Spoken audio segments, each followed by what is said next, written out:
Selamat datang dalam berita akhir zaman. Saluran ini adalah untuk mengamati perkembangan berita di seluruh dunia dan kaitannya dengan nubuatan dalam Alkitab. Menunjuk kepada kedatangan Tuhan Yesus untuk yang kedua kalinya. Dalam kitab Daniel telah menubuatkan bahwa di hari-hari terakhir pengetahuan akan bertambah pesat. Dalam kitab Daniel 12 ayat 4 berkata, "Tetapi engkau, Daniel, sembunyikanlah segala firman itu, dan meteraikanlah kitab itu sampai pada akhir zaman. Banyak orang akan menyelidikinya, dan pengetahuan akan bertambah." Kitab Daniel 12, ayat 9 tetapi ia menjawab, "Pergilah, Daniel, sebab firman ini akan tinggal tersembunyi dan termeterai sampai akhir zaman." Agar nubuat dalam kitab Daniel ini terpenuhi, maka di masa datang pengetahuan harus bertambah pesat baik dalam teknologi maupun dalam pengetahuan akan Alkitab. Ada banyak nubuatan di masa Nabi Daniel yang tidak mungkin digenapi karena teknologinya belum diciptakan. Itulah sebabnya Tuhan menyuruh Daniel untuk menutup dan memeteraikan firman-Nya sampai kepada akhir zaman. This is the U.S. Army's concept of the soldier of the future. This video makes it look like it's just a better-equipped soldier. But notice the words neural engineering. That can mean a brain implant that connects a human to computers. The defense agency DARPA has been working on an advanced implant that would essentially put the human brain online. There could also be eye and ear implants, and more circuitry under the skin to make the ultimate fighting machine. Americans are going to have to decide whether this is ethical, because some in our military clearly want it. The super soldiers of the future could simply have enhanced abilities, or they could be part man and part machine, what are known as cyborgs. China is already developing biologically enhanced super soldiers, using what former Director of National Intelligence John Ratcliffe called unethical medical experiments. This is a big effort on the part of the Chinese government, and it is really horrifying. China expert Gordon Chang says it's part of a Chinese government plan to create a master race through genetic editing. They're trying to create a race which is far more intelligent than the rest of humanity, and with super soldiers, they'll be stronger, less susceptible to pain, just better soldiers. This is eugenics. This is creepy. There are no ethical standards. There are no laws. Now, the French military has been given the go-ahead to also create so-called augmented soldiers. The super soldiers of the future will run fast, need little sleep, and little to eat or drink, and they'll be able to fight much longer than ordinary humans.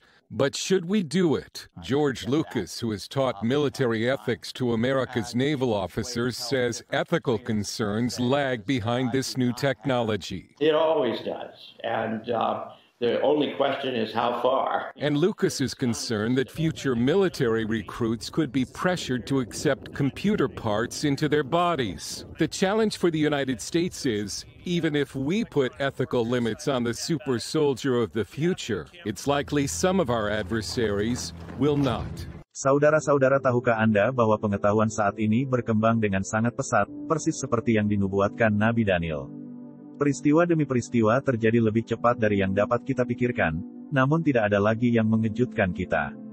Dalam generasi kita saat ini, generasi yang terakhir, kita tengah menyaksikan teknologi yang akan membawa hari akhir mencapai klimaksnya, menjelang kedatangan Tuhan dan Juru Selamat kita, Yesus Kristus.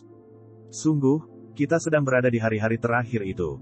Kedatangan Tuhan dan Juru Selamat kita sudah sangat dekat. Daniel 12 ayat 9 dan 10 berkata, "Tetapi ia menjawab, Pergilah, Daniel, sebab firman ini akan tinggal tersembunyi dan termeterai sampai akhir zaman." Banyak orang akan disucikan dan dimurnikan dan diuji, tetapi orang-orang fasik akan berlaku fasik. Tidak seorang pun dari orang fasik itu akan memahaminya, tetapi orang-orang bijaksana akan memahaminya. Sama halnya seperti Nabi Daniel di masa ia hidup, bangsanya berada dalam kekuasaan kerajaan Babilonia, dan Daniel sebagai pengamat nubuat kitab Yeremia, mengetahui secara persis akan masa dan musim atas bangsanya, ketika masa penawanan 70 tahun akan segera berakhir. Demikian pula dengan kita saat ini, orang-orang percaya yang bijak dan mengamati nubuat Alkitab tentang akhir zaman, akan mengenali tanda-tanda akhir zaman yang telah diberikan oleh Alkitab. Mereka akan mengenali masa dan musim ketika sudah dekat, menjelang kedatangan Yesus Kristus untuk yang kedua kalinya. Perihal yang terjadi dengan perkembangan teknologi kecerdasan buatan yang segera akan bergabung dengan manusia atau dikenal dengan istilah manusia trans, apakah yang nubuat Alkitab katakan? Dalam kitab Matius 24 ayat 21 dan 22 Tuhan Yesus berkata, "Sebab pada masa itu akan terjadi siksaan yang dahsyat seperti yang belum pernah terjadi sejak awal dunia sampai sekarang dan yang tidak akan terjadi lagi. Dan sekiranya waktunya tidak dipersingkat, maka tidak akan ada daging yang selamat, akan tetapi oleh karena orang-orang pilihan waktu itu akan dipersingkat." Kata daging dalam bahasa aslinya Yunani adalah sarx yang berarti tubuh manusia, sifat manusia alamiah. Kata selamat dalam bahasa aslinya Yunani adalah sozo yang berarti selamat, sembuh, menjaga agar tidak berubah, menyelamatkan. Jadi ayat dalam Matius 24 ayat 22 bisa diartikan seperti ini, jika waktunya tidak dipersingkat, maka tidak akan ada manusia alami yang tak berubah atau tidak ada daging yang selamat, akan tetapi, oleh karena orang-orang pilihannya, waktu itu akan dipersingkat. Jika Yesus tidak segera kembali, dan mempersingkat hari-hari tersebut, maka tidak akan ada manusia alamiah yang tersisa. Bisa dibayangkan, saat ini, teknologi yang menggabungkan manusia dengan kecerdasan buatan, pada suatu saat nanti, akan mencapai titik di mana manusia dan kecerdasan buatan tersebut berbaur, tanpa ada batasannya lagi, atau senario lainnya adalah, kecerdasan buatan tersebut akan menghancurkan umat manusia, sebagai spesies yang dominan.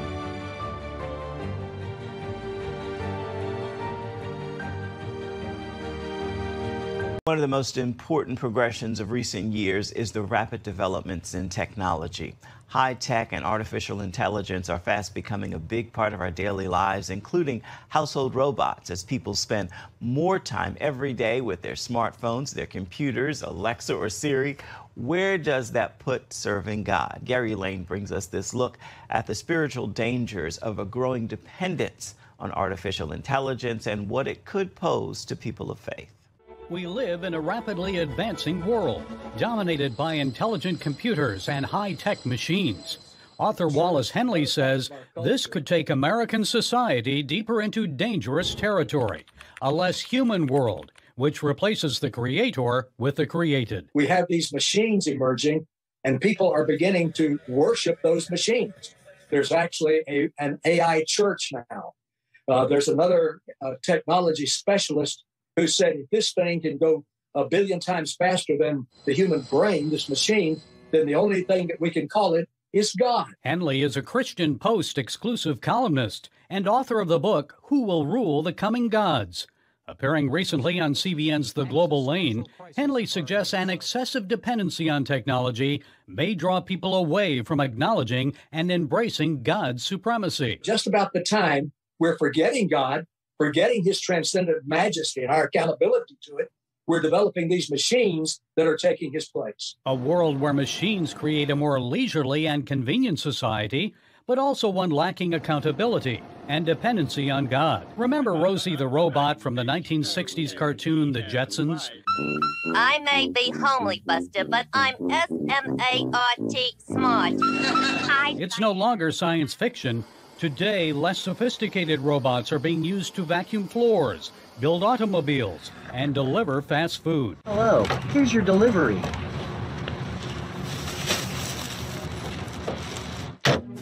And meet Amazon's Astro, a robot that monitors your home and follows you from room to room.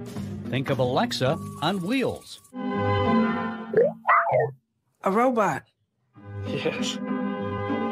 What are we going to do with a robot? I kind of like having information at my fingertips in the palm of my hand, and I look forward to getting a robot someday that will mow my lawn, maybe even fix the plumbing. Anything wrong with that? When should I become morally and spiritually concerned? What's dangerous is when we forget that God is enthroned, that we were made for transcendence. The human being is wired for that. When we come to giving ourselves so completely, without knowing it, to the machines, we're in dangerous territory. St. Augustine said, the human heart was made by God and for God, and only God can fill it.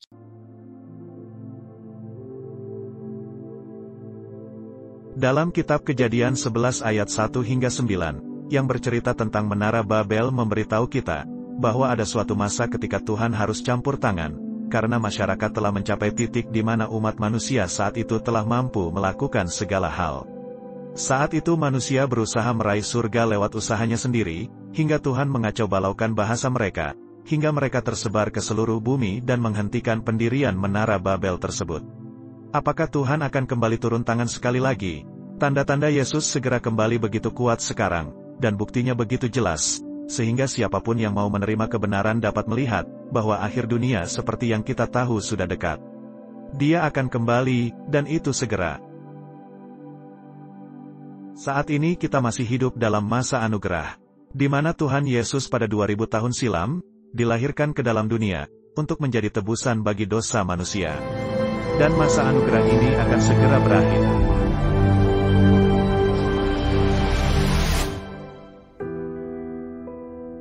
Saat Yesus kembali ke dunia, untuk yang kedua kalinya, dia bukan datang sebagai juru selamat melainkan sebagai raja dan hakim yang akan mengadili dunia. Sekarang adalah saat terbaik menerima anugerah keselamatan yang dia tawarkan, sebelum pintu gerbang anugerah tersebut berakhir dan tertutup. Kitab Yohanes 13 ayat 6 mengatakan, "Karena begitu besar kasih Tuhan akan dunia ini, sehingga ia telah mengaruniakan anaknya yang tunggal, supaya setiap orang yang percaya kepadanya tidak binasa, melainkan beroleh hidup yang kekal."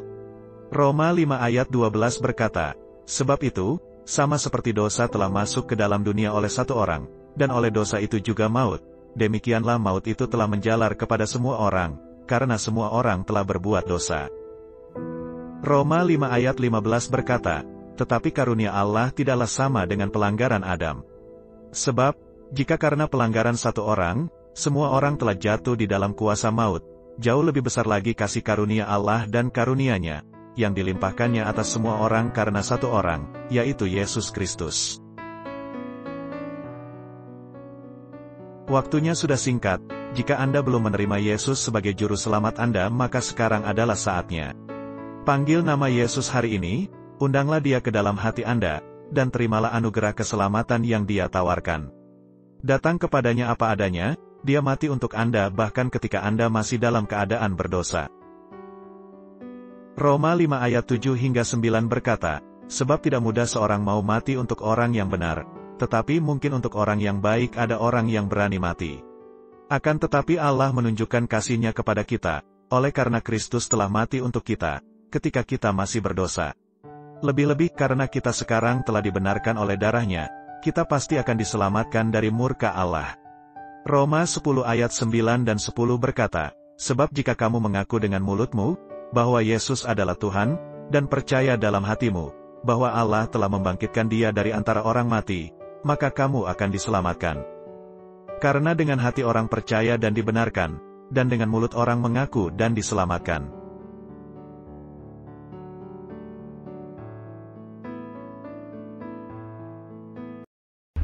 One day, Jesus is coming. You may be at church. You may be at work. You may be asleep. God grant that you will be ready when He makes His personal appearance. My God, what if His appearance occurs on a Sunday morning? My prophetic word to you this morning is get ready! Get ready!